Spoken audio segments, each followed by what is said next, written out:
Welcome back to the Bulletproof Fantasy Football Podcast. I'm your host, DF Beancounter. You can follow me on Twitter at DF Beancounter. You've probably been wondering where I am, where I've been. Why has the podcast not been back for, I don't know, since early July, late June? I can't remember exactly the last day of the last podcast, but it's been a while. And the reason for that is that my life kind of got flipped upside down. You'll notice this isn't my regular podcasting studio. You will not see Saquon Barkley and Lamar Jackson on the wall behind me. In fact, now you'll see windows, unfortunately. Sorry about that, by the way. You will, it's going to be a while before we get rid of those windows. It's probably going to be, I don't know, another month or so. I made a life-changing decision. My wife and I made a life-changing decision to pack up our children, quit our jobs, and move across the country. So that's what we did. We now live on an island. That is why I am wearing my island attire. Also, I'm not working right now, so I didn't really feel like getting dressed up because it's a lot of work to get dressed up. It's really easy to just throw on a Hawaiian shirt and a cool hat, which, by the way, this is a cool hat for anybody who's wondering if it's a cool hat. It's very cool. Anyways, we got some changes coming. This is going to be the last foray in the current podcast format where I go through a deep dive on a particular player or a couple of players. We're going to be switching things up. I think you're going to like the next edition, the next version of the podcast. I think it's going to be interesting. I think it's gonna be helpful, but we're gonna save the really deep dives for the patrons. Those are the guys that want them, and gals, guys and gals that want them. So we're gonna save the deep dives for the patrons. We're gonna go a little bit more conversational. We're gonna have some guests on, that kind of thing. It's still gonna be unique. It's not gonna be like every other podcast, I hope. Well, at least I don't think anybody's doing podcasts like what I have planned. So we'll find out. Hopefully you like it. Anyways, today, what we need to talk about. I've been alluding to it for weeks now, maybe months. I've lost track of time because I now live on an island. I'm on island time. Never know what's going on. I don't even know what day it is most of the time. We're going to talk about Joe Burrow because you're far too low on Joe Burrow. I'm sorry to let you know, listener of the Bulletproof Fantasy Football Podcast, but you're too low on Joe Burrow in Dynasty Fantasy Football, particularly. I don't hate his redraft ADP. I think his redraft ADP is fine, but his Dynasty ADP is absolutely absurd, and we're going to dive in. So let's go. First thing I want to talk about, playerprofiler.com has a fantastic website, and they will tell you the percentile of every player's college QBR, every quarterback's college QBR. Joe Burrow ranks 99th percentile with a 94.9. He had one of the best college football seasons we've ever seen. His college yards per attempt is 10.8, 97th percentile. This is an elite player, or at least he had an elite season, passing the ball, that is. So then one of the other things I look at is PFF passing grade, peak, and age adjusted. So when we look at his peak PFF passing grade, Joe Burrow comes in fourth all time among first round picks. It's pretty good. 94.1 PFF passing grade, fourth all time among first round picks, all the way back to the beginning of PFF. Incredible. His Cubase is like the main input, or was the main input of my quarterback prospects. It's a prospect model that comes from Football Outsiders. I didn't necessarily use it the way that they intended it to be used, but I did use their numbers in my process, and Joe Burrow smashed. Well, he didn't smash. He was very good. He was above average. He was well above average in Cubase. Cubase does not take into consideration the Konami factor. Konami ability, that's rushing ability for a quarterback, is a cheat code. That's where the Konami phrase comes from. For those that don't know, I believe that was coined by Rich Hribar. And Joe Burrow has it. And a lot of people don't realize that. He was like a sneaky Konami quarterback. In his 2018 season, he had 399 yards. In his 2019 season, he had 368 yards. It's pretty good seasons. Pretty good seasons. That's rushing. This is a rushing quarterback, not a rush-only quarterback. He's not Lamar Jackson. He's not Kyler Murray from a rushing standpoint. But he's every bit Patrick Mahomes from a rushing standpoint. Patrick Mahomes is sneaky Konami as well. Prime Aaron Rodgers fits in this category as well. There's a lot of guys that fit in this category where they rush enough that it matters. They don't get all their points rushing, though. Like I said, this is not Lamar Jackson. This is not Kyler Murray. Not that Kyler Murray gets all those points rushing, but I digress. What I'm trying to say is he has the ability to rush the football, and that matters in fantasy football, and that is one of the things we like about Joe Burrow. Then he goes first overall to the Cincinnati Bengals, and a star is born. Voila! We have a brand new superstar in our midst. All of this leads into Joe Burrow being a bulletproof prospect, which is really good. It's very rare to be a bulletproof prospect. Dating back from 2003 to 2018, I have 16 total bulletproof prospects. 16 total, all of them. 16. That's 15 years of NFL drafts, 16 bulletproof prospects. We have one per year on average at the quarterback position. And of those 16, 12 of them so far have qualified or have had multiple quarterback one seasons, multiple top 12 seasons. That's what we're looking at from Joe Burrow. That is what we're expecting from Joe Burrow. Multiple top 12 seasons. It's a 75% hit rate on top 12 seasons. And then he goes out in his rookie year and he is every bit as prolific as we expected. I have a tweet here. You'll see it on the screen in the YouTube video. If you are watching on YouTube, I am projecting him for a borderline best rookie season of all time. I'm surprisingly not terrified of it. This is in response to someone saying Tom Burrows, FF_Tom B. I don't think he tweets much anymore. Wouldn't be surprised at all if Burrow is a top 5 dynasty QB next offseason. I tweeted my response to this on August 22nd, 2020 at 12:19 a.m.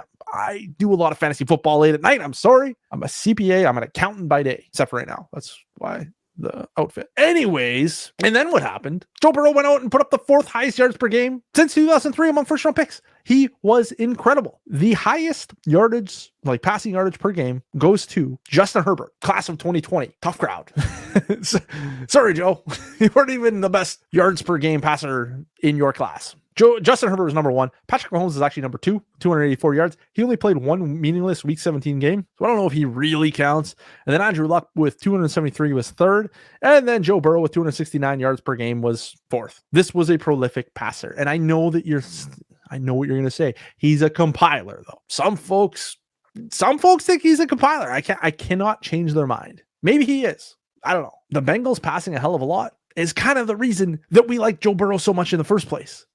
Kind of the reason I was projecting Joe Burrow for a best rookie season of all time was because the Bengals pass the ball so much. Since Zach Taylor's been there, they pass the ball a lot. So if he's a compiler, I'm fine with it. Fantasy football is about compiling stats. He ain't getting replaced. This isn't a running back compiler where we're like, well, I don't know, the backup might come in. The backup ain't coming in. It's Joe Burrow's job. But I don't think he was a compiler. I think he was pretty damn efficient. In fact, when we look at things like passing grade, PFF passing grade, Joe Burrow comes in with the 7th highest grade since 2003. That's pretty friggin' good among first-round picks. We're talking about among first-round picks in this stat. 7th highest grade among first-round picks since 2003. That's pretty good. And then another metric that I found to be fairly good, like fairly high correlation, fairly, not like crazy, fairly high correlation to career success is QB rating from PFF. In which case, Joe Burrow, again, ranked 7th. Pretty good. Pretty good. And I think that matters to me. That definitely matters to me. So the next thing that I look at, PFF had this great article a couple of years ago. I think it was Kevin Cole, someone along those lines, wrote this article, and they talked about the differences between the stickiness of performance, whether it is a clean pocket or under pressure. And if you use clean pocket as your basis for basically any metric, any QB metric with a clean pocket, it is much stickier. It's much more predictive of the next year, of the future. So when we look at passing grade per kept clean, here are the best quarterbacks. This is not only first round picks. This is the best rookie quarterbacks ever in the PFF era. Number 1, Russell Wilson. Number 2, Matt Ryan. Number 3, Robert Griffin III. Number 4, Dak Prescott. Number 5, Joey Burrow. When we're looking at things that matter, Joe Burrow smashes the boxes into tiny little pieces. But I get it. He can't throw deep. I don't know if you guys know, but he can't throw deep. He has a bad arm. He's a weak arm with baby hands. He can't throw deep. Except for that time that he threw deep really, really, really well. In 2019, in college football, he had a 99.3 PFF passing grade on deep passes. Best I've seen, to be honest. One of the best I've seen anyways.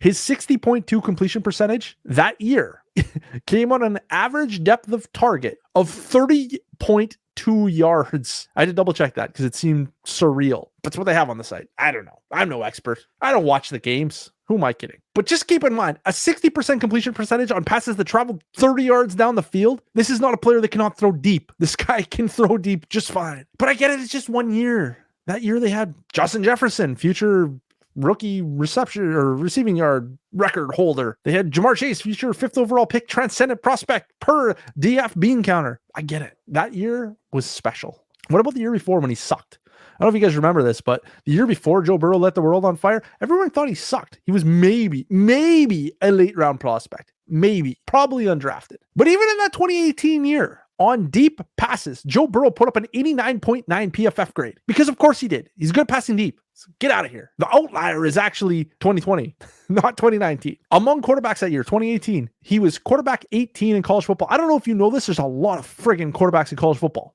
18 is really high. And that is among quarterbacks that threw at minimum 10 pass attempts, 10 deep pass attempts. Burrow had 64 attempts. It's not like we were dealing with a small sample for Joe Burrow. Anyways, the other thing we should talk about, his rookie year. Remember I mentioned he had like 300 or 400 yards rushing his 2 years as a starter in college. In his rookie year, Joe Burrow averaged 3.16 points per game. That is plenty points per game on the ground for elite seasons, for elite fantasy seasons.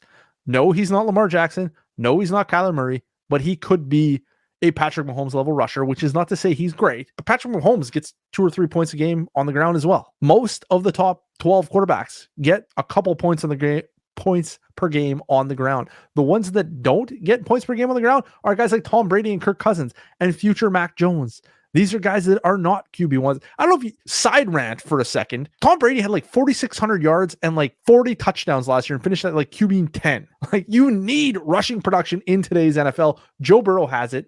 I'm in no way worried about it. Yes, I might be a little bit worried about it this year because coming off this knee injury, I don't really know enough about knee injuries, but from what I've seen from the Twitter doctors that I follow, we see running backs come back from knee injuries and they're fine. So I don't know. I'm not an injury analyst. I'm just looking at the numbers. So what should we expect moving forward? This is the real question, right? What do we expect out of Joe Burrow?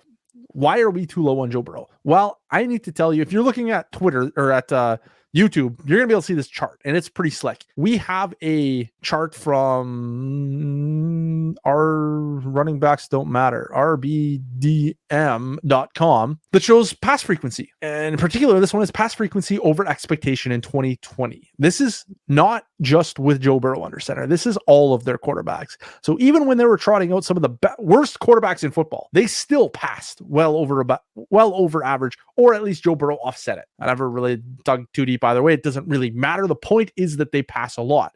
When we look at, without getting into all the details, watch the video on YouTube. You'll see the graphic. Basically, we have a whole bunch of scenarios in which case did they pass over expectation or below expectation. And they go 9% over, 3% over, 1% over, 0%, 0%, 6% over, 9% over, 21% over, and 5% over. On all plays, cumulatively, are 5% over expectation in passing. This is a team that wants to pass the ball. The coaching tendencies have said we want to pass the ball. And to illustrate this further, did you like rostering Russell Wilson first half of the year last year, Deshaun Watson, Patrick Mahomes, Josh Allen? If your answer is yes, then I would like you to look at the next graphic as well. This is early down pass frequency, weeks 1 to 11. This is Joe Burrow's weeks. We have Seattle blowing everyone out of the water, which is hilarious because they've never done it in the past. It was completely new. And then at some point mid-season, they took Russell Wilson out of the kitchen, and their early down pass frequency went down a lot. We have Russell Wilson first half of the year when he was absolutely dominating fantasy football. We have Deshaun Watson dominating football. And then we have Patrick Mahomes dominating football. And then we have Josh Allen dominating football. And then we have Joe Burrow dominating football. Well, he wasn't dominating football. He will dominate football because his team is going to pass a lot. Since Zach Taylor took over in 2019, the Bengals have averaged 38.5 and 37.3 pass attempts per game, ranking 6th and 10th in that period. Joe Burrow played 10 of those 32 games. In the 10 games Joe Burrow played, they pass a lot.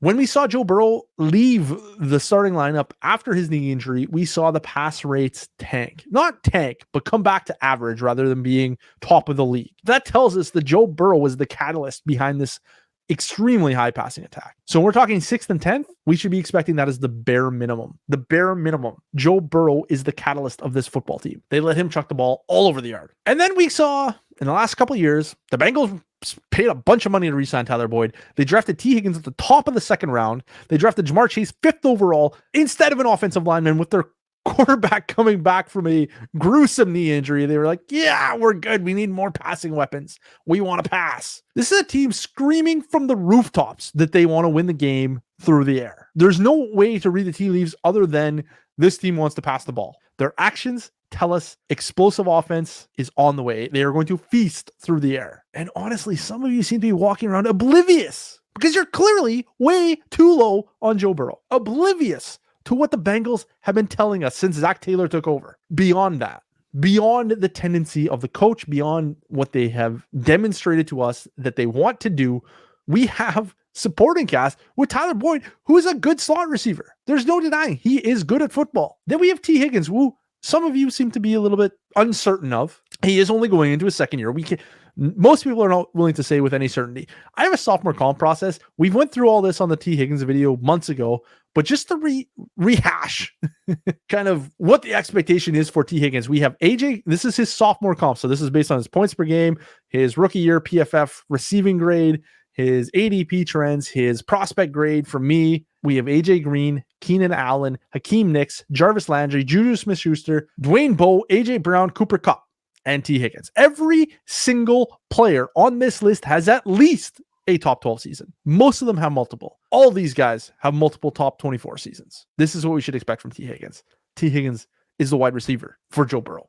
And then, like I mentioned earlier, the Bengals went out and drafted Jamar Chase. I just put up an image on the YouTube, and it is an excerpt from the Bulletproof Fantasy Football Rookie Guide of Jamar Chase's profile. Jamar Chase is a box master. He checks every box. Go back and watch the Jamar Chase video if you haven't seen it. He checks every box. Everyone we could look for. He actually comes out graded as a transcendent prospect.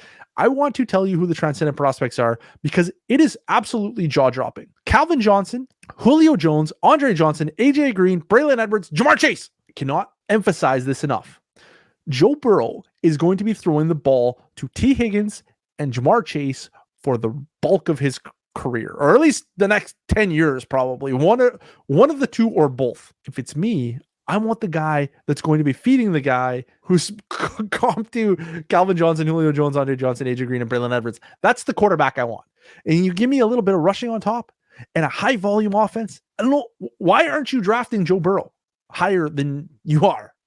Anyways, it's not only possible that Joe Burrow gets the bulk of his career with two of the best wide receivers in football. I think it's probably likely that those guys end up being two of the best wide receivers in football. This may be the best duo in the NFL as soon as 2022. They're not going to be this year.